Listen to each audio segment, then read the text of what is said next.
Voy a empezar la clase haciendo un breve resumen de lo que hemos visto hasta ahora de la literatura del siglo XVI.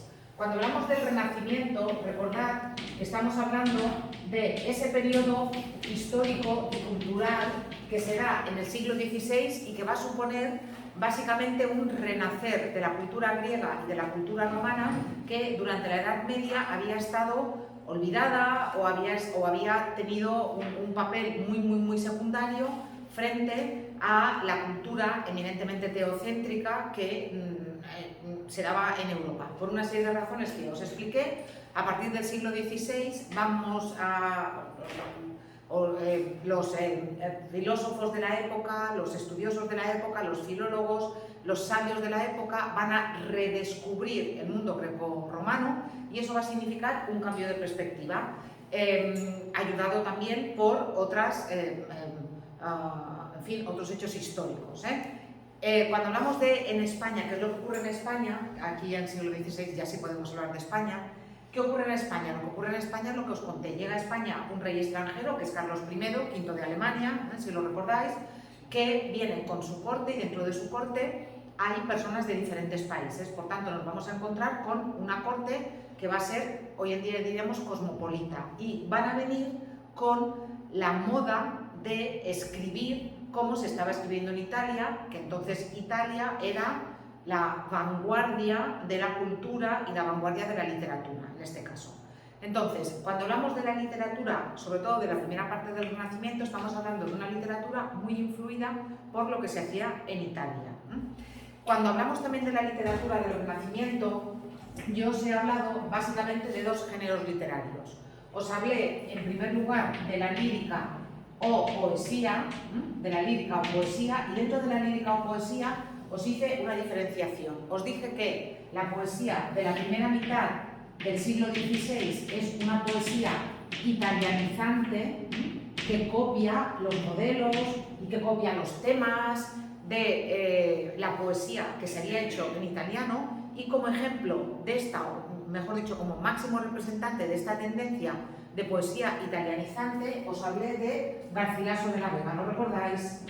Garcilaso de la Vega, aquel autor además que ha llegado hasta nosotros, pues básicamente por azar, porque fue la mujer de su amigo Juan Boscán, cuando murió Juan Boscán, que también era poeta, la que publicó esos poemas de Garcilaso que él nunca había publicado. Porque recordad que Garcilaso pertenece a ese tipo humano que era el ideal del Renacimiento, que era el cortesano. ¿Lo recordáis? Que por una parte era un hombre que era capaz de escribir obras literarias, pero que por otra parte era un guerrero, era un luchador. Garcilaso de la Vega, ya lo vimos el otro día además, murió en el asalto aquel a una fortaleza, pues justamente eso, ejerciendo de guerrero. Él era un caballero y su labor como caballero era guerrear en favor, en este caso, del rey de Carlos I. Os recuerdo también que gracias a Garcilaso de la Vega nos encontramos con la forma métrica que va a tener más éxito a partir de ese momento en la poesía culta en castellano, que es el soneto. ¿Lo recordáis? Aquella forma estrófica que eran 4 versos, 4 versos, 3 versos, 3 versos. ¿Sí?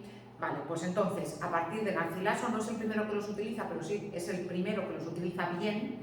A partir de Garcilaso nos vamos a encontrar con muchos sonetos escritos en castellano. Cuando hablamos de la poesía de la segunda mitad del siglo XVII, de la segunda mitad del siglo XVI, tenemos que decir que es una poesía básicamente religiosa. He hablado ya en un par de clases de cómo Lutero rompe la Iglesia católica, rompe el cristianismo, y nos vamos a encontrar con católicos y después protestantes de diferentes formas, y el rey le da tanto miedo que eso llegue a España que se produce una contrarreforma, una involución, lo contrario de una revolución. Vamos como pasos hacia atrás. Entonces la religión va a volver a ser importantísima, y aquí nos vamos a encontrar con dos tendencias dentro de la poesía religiosa. Nos encontramos con la tendencia que se llama ascética y que estaría representada por Fray Luis de León, aquel que os conté, aquel fraile que os conté, que también tuvo problemas con la Inquisición y que después de 5 años en una parte de la Inquisición empezó su clase en la universidad, como decíamos ayer, ¿lo recordáis? Como si no hubiera pasado nada. Ya sabéis que él es un asceta porque su ideal de vida es vivir con poco, conformarse con cosas sencillas y encontrar la felicidad en las cosas pequeñas.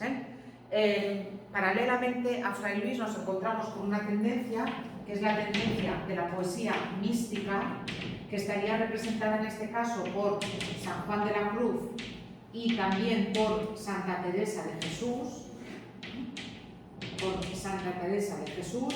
que os conté que para la Iglesia Católica tanto San Juan de la Cruz como Santa Teresa son santos justamente porque esas experiencias que ellos narran en su literatura, según la Iglesia Católica, les ocurrían de verdad.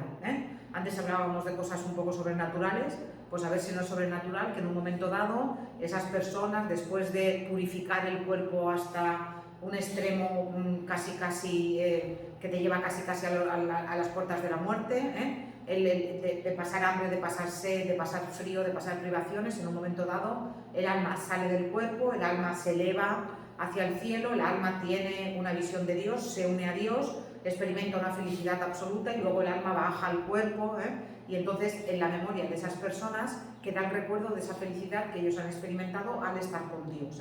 Esas son las experiencias místicas, que son las experiencias que narran tanto San Juan de la Cruz como Santa Teresa de Jesús en su poesía. Yo os conté que en el caso de San Juan de la Cruz necesita recurrir a metáforas del amor humano, como si fuera una mujer que se reúne con su amado y que tiene relaciones sexuales con él. San Juan de la Cruz necesita recurrir a eso para que nosotros podamos entender cuál es la experiencia que él nos quiere transmitir. Ya os dije también que también tanto San Juan de la Cruz como Santa Teresa tuvieron problemas también con la Inquisición, porque claro, al principio pues como que no se creían mucho eso y pensaban que estaban un poco embrujados y esas cosas, pero bueno, en cualquier caso son santos porque, según la Iglesia Católica, ellos experimentaban esos llamados éxtasis místicos. Aparte de la lírica, el otro día empezamos a ver la narrativa, que sería el segundo gran género literario, la narrativa, y en este caso la narrativa estaría formado por las novelas. Me va a quedar el teatro, pero el teatro lo vamos a ver en el tema siguiente. Ya os explicaré por qué vamos a ver el teatro en el siglo XVII y no en el XVI. Pero bueno, en cualquier caso, para hablar de la narrativa o la novela, tenemos que remitirnos al invento que va a ser el punto de partida del éxito de la novela, que es la imprenta. Si no hay imprentas, es muy difícil que se escriban novelas, y es muy difícil que se escriban novelas y que lleguen a un gran público, que sean un éxito, porque copiar una novela a mano es muy complicado. Entonces, gracias a la invención de la imprenta, la novela se va a convertir en el gran género literario que es hoy en día. Hablamos el otro día también de que si algunos de nosotros leemos, da igual si son novelas de ciencia ficción, si son novelas románticas, si son novelas históricas, si leemos, lo que leemos normalmente son novelas.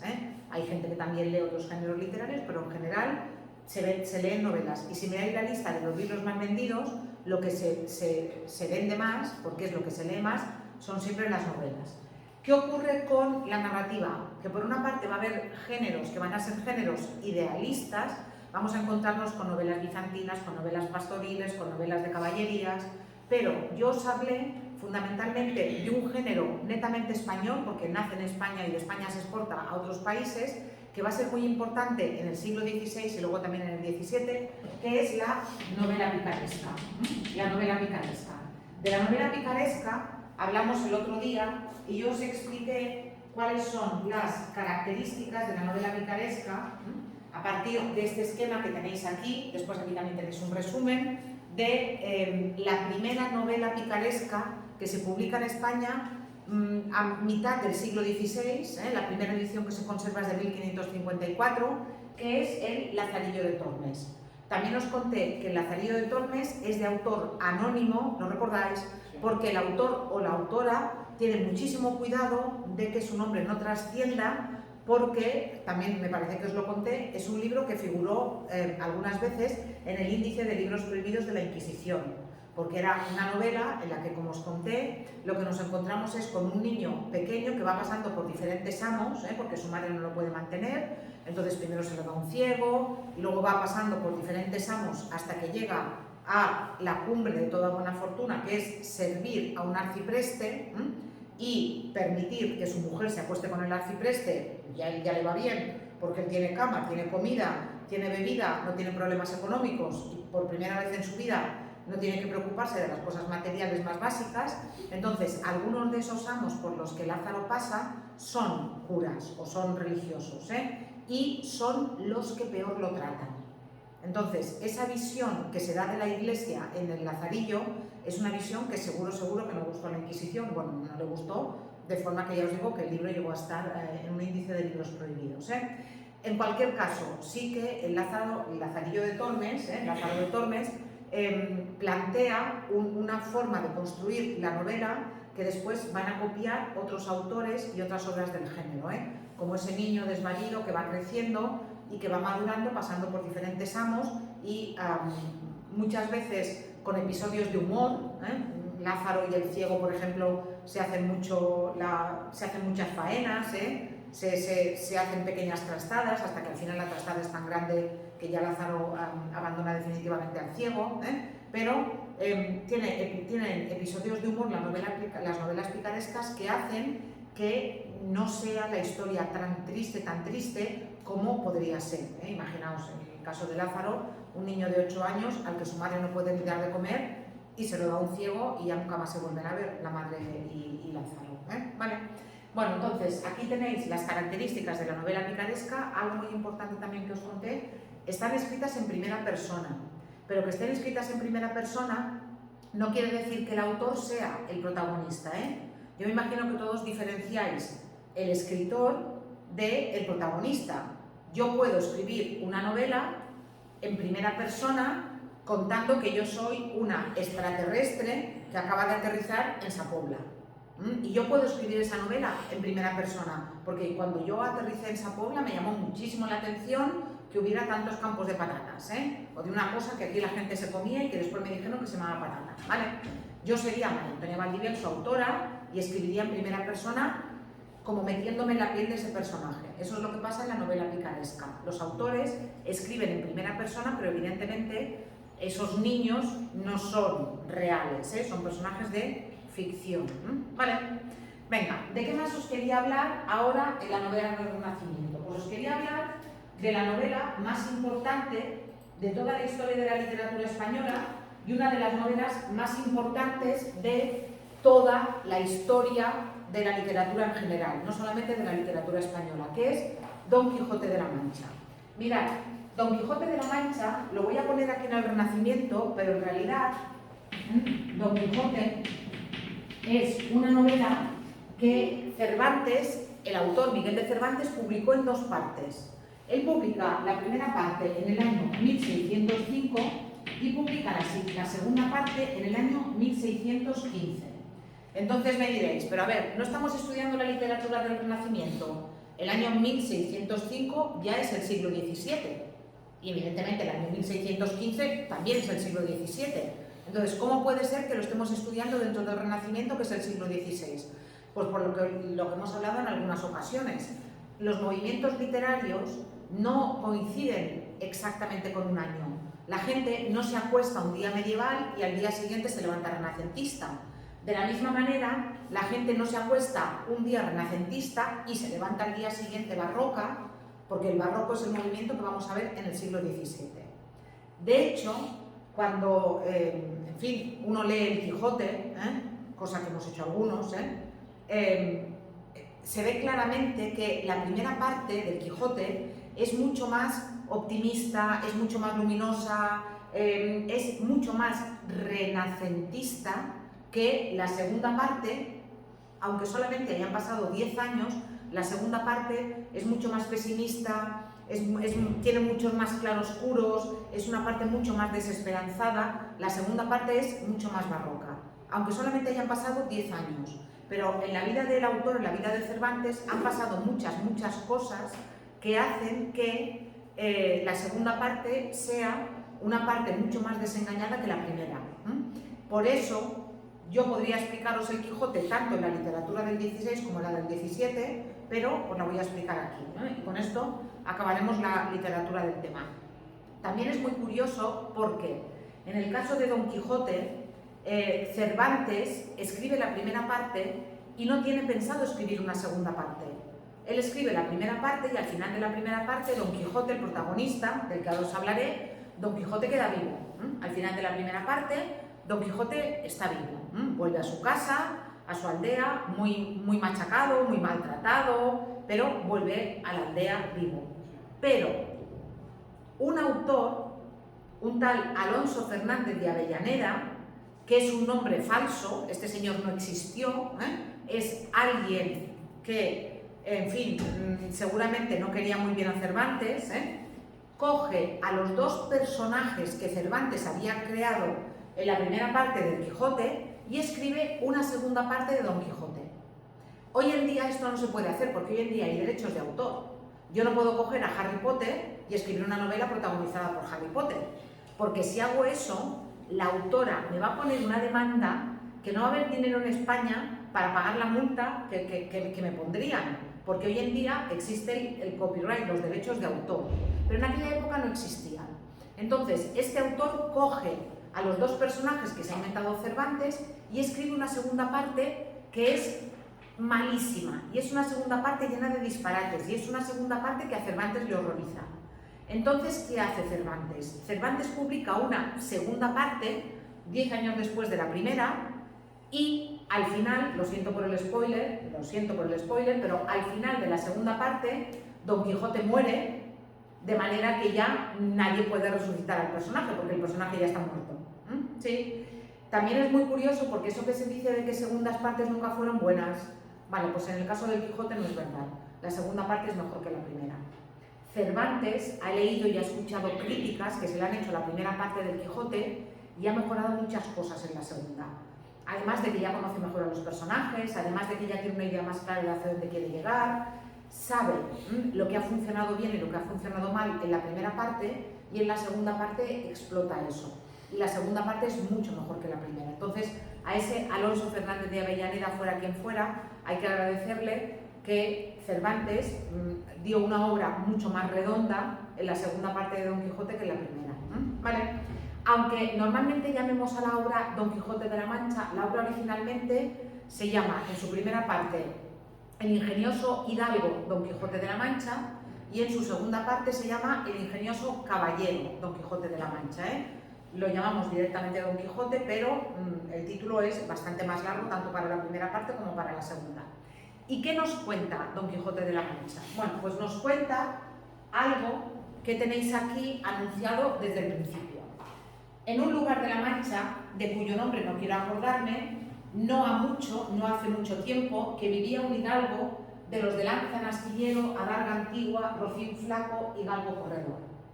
Tenía en su casa una ama que pasaba de los 40 y una sobrina que no llegaba a los 20, y un mozo de campo y plaza que así ensillaba el rocín como tomaba la podadera. Frisaba la edad de nuestro hidalgo con los 50 años. Era de complexión recia, seco de carnes, enjunto de rostro, gran madrugador y amigo de la caza. ¿Vale?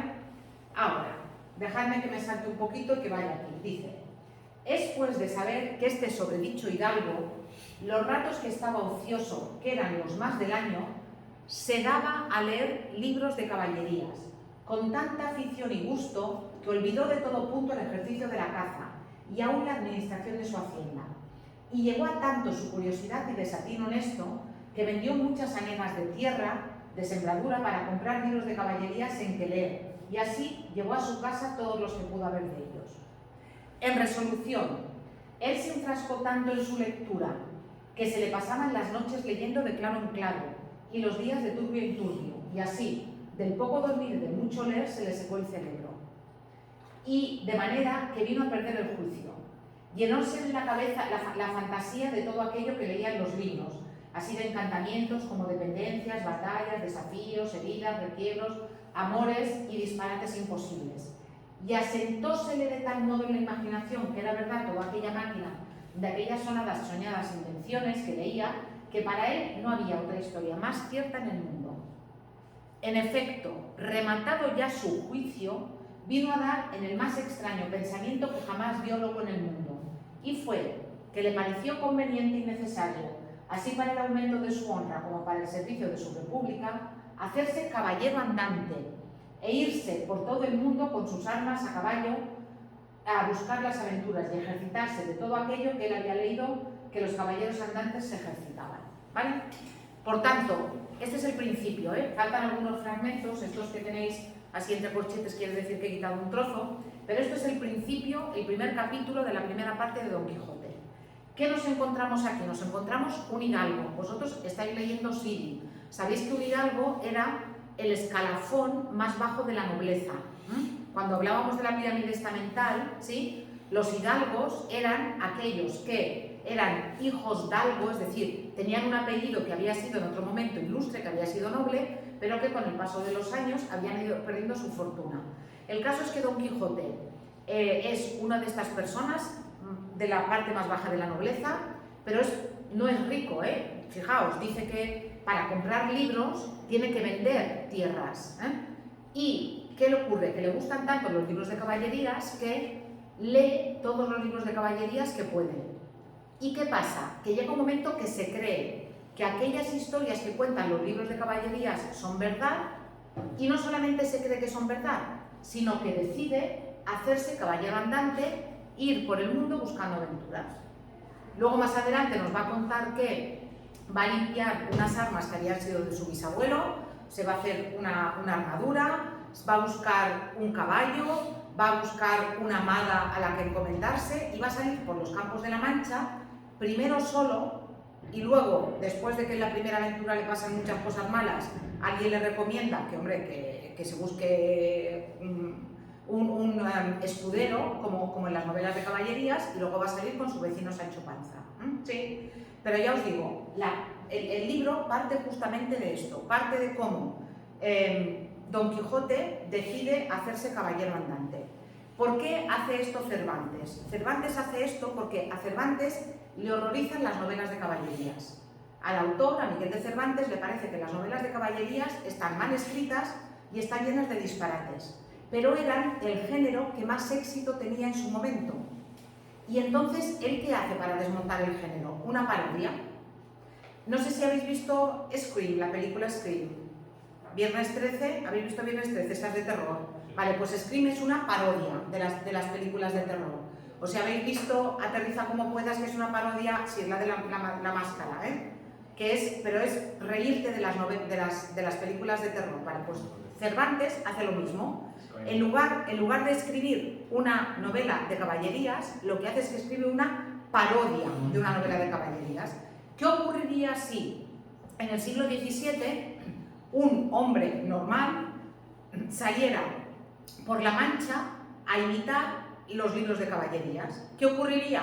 Pues lo que le pasa al pobre Don Quijote, que acaba todas las aventuras fatal, fatal. Seguramente os suena la aventura de los molinos de viento, que Don Quijote ve unos molinos en un campo y piensa que son gigantes, porque ve las aspas, porque Don Quijote está loco. Entonces Don Quijote lo ve todo en función de esas cosas que él ha leído en las novelas de caballerías. Ahora hablaremos un poco de Don Quijote. Mirad, aquí tenéis una biografía de Miguel de Cervantes, con esto del Draw My Life, aunque Miguel de Cervantes escribió más obras, aparte de Don Quijote de la Mancha.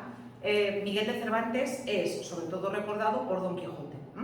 No os lo he dicho, pero la segunda parte la escribe poco tiempo antes de morir. Don Quijote. Cervantes, atención, Cervantes muere el 23 de abril de 1616.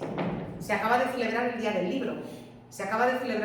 Libro. ¿Sabéis por qué se celebra el Día del Libro el 23 de abril? Porque el 23 de abril de 1616 murieron Cervantes y William Shakespeare.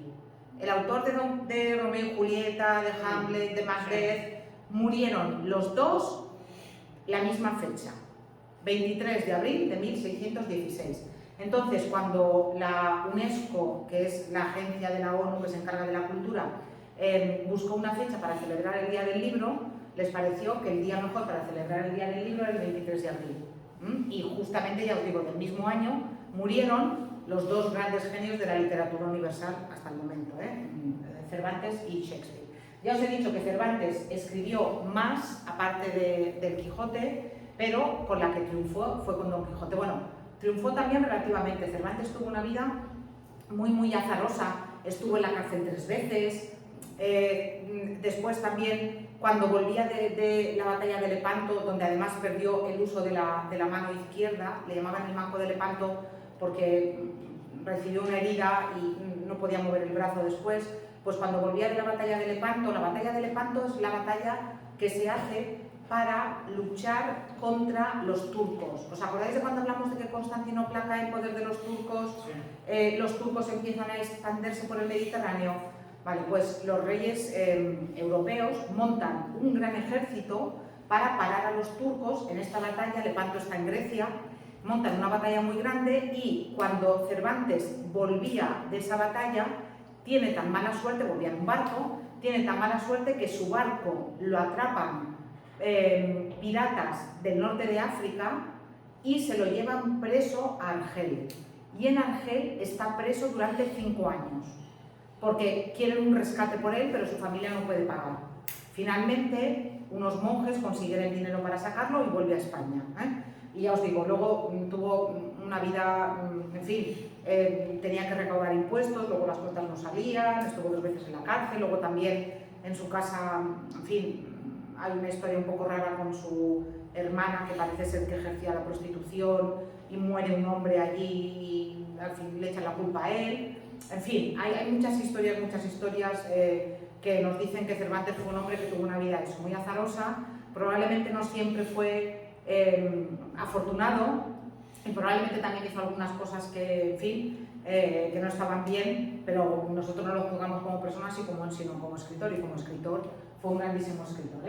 Bueno, como os he dicho, el Quijote está publicada en 2 partes, una en el 1605 y otra en el 15, y narra las desventuras de este hidalgo que decide hacerse caballero andante porque se ha vuelto loco por leer muchas novelas de caballerías. Hace, como os he dicho, una primera salida solo, una segunda salida con Sancho, vuelve a su casa, molido a palos y derrotado. Allí acaba la primera parte del Quijote y 10 años después escribe una segunda parte en la que sale con Sancho. Al final de la segunda parte es derrotado por un caballero, que en realidad es un vecino suyo disfrazado de caballero, y en esa pelea final el vecino, disfrazado, ya os digo, de caballero de Blanca Luna, le pone como castigo que vuelva a su casa. Él vuelve a su casa, muy malherido, ya muy viejecito también, y cuando está en la cama recupera la cordura. Y entonces muere al final, rodeado de los suyos, habiendo hecho testamento y, en fin, habiendo dándose cuenta de que él en realidad estaba loco cuando decidió hacerse caballero andante y salir a buscar aventuras. Entonces, de alguna manera, Miguel de Cervantes le da un buen final a Don Quijote. Aparte de todo esto, de la novela destacan una serie de características. Bueno, ya os he dicho que, en primer lugar, el tema básico es la crítica a las novelas de caballerías, que eran el gran éxito de la literatura de su tiempo. Igual que hoy en día, por ejemplo, el gran éxito son las novelas románticas, lo que más se vende son novelas románticas. En el siglo XVI lo que más se vendían eran las novelas de caballerías, que, como os he dicho, a Cervantes le horrorizaban. El protagonista, Don Quijote, aunque esté loco, es un hombre que tiene un gran sentido del honor, de la justicia. Él quiere hacer el bien en el mundo, él quiere ayudar a aquellos que lo necesitan, pero claro, el mundo no lo entiende, que es algo que suele pasar. Por el contrario, su escudero Sancho Panza, que es un hombre del campo, analfabeto, gordito, al que le interesa comer bien y, en fin, y beber bien. Él no se mueve por ideales, él se mueve pues porque es más divertido salir con Don Quijote por los campos que estar ahí en su casa labrando la tierra, y además porque Don Quijote le promete que le va a hacer gobernador. ¿Es una película? Sí, han hecho serie. Hay película, pero hay serie. Y también hay una serie de dibujos animados. En fin, y se contrastan muy bien, Don Quijote así alto y delgado, Sancho bajito. No sé si habéis visto El Gordo y el Flaco, estas parejas cómicas. Pues Don Quijote y Sancho son como estas parejas cómicas. Nos encontramos incluso con que los dos personajes hablan de forma diferente. Sancho habla como habla la gente del pueblo, Don Quijote habla de una manera más culta. la obra habla de literatura, es una obra que hace literatura a partir de la literatura, porque como os he dicho, Don Quijote se vuelve loco por leer novelas de caballerías, ¿eh? Hay una profunda crítica a la sociedad de la época, se destaca el valor de la libertad, Don Quijote reivindica constantemente la libertad, y ya os he dicho que los dos personajes, aunque contrastan, eso es lo que os he contado, al final se acaban pareciendo. Eso que dicen que cuando te juntas con alguien al final te acabas pareciendo a él, pues de alguna manera Don Quijote acaba contagiando su idealismo a Sancho y Sancho acaba contagiando su pragmatismo a Don Quijote. Por todas estas características, porque también tiene partes que son dialogadas, partes que son descriptivas, partes que son narrativas, porque los personajes evolucionan desde el principio hasta el final, se considera que es la primera novela moderna con todas las características que hoy en día tendría una novela moderna. Y así como han ido pasando los siglos, se lee, se sigue leyendo y se sigue considerando que es la mejor novela de toda la historia de la literatura, en cualquier idioma. Cuando se hacen rankings, cuando se hacen encuestas, Don Quijote siempre aparece en el número 1, excepto si el ranking lo hacen los franceses, que si lo hacen los franceses siempre ponen una novela francesa. Pero incluso en Japón, cuando se hace un ranking de las mejores novelas de la historia, sale Don Quijote. Está traducida a todas las lenguas del mundo y es la obra más traducida después de la Biblia, para que veáis cuál es el nivel de importancia de Don Quijote. Bueno, tenéis después actividades y con esto ya hemos terminado la literatura del tema, entonces ya podéis hacer tanto las evaluables como las de refuerzo, ¿vale?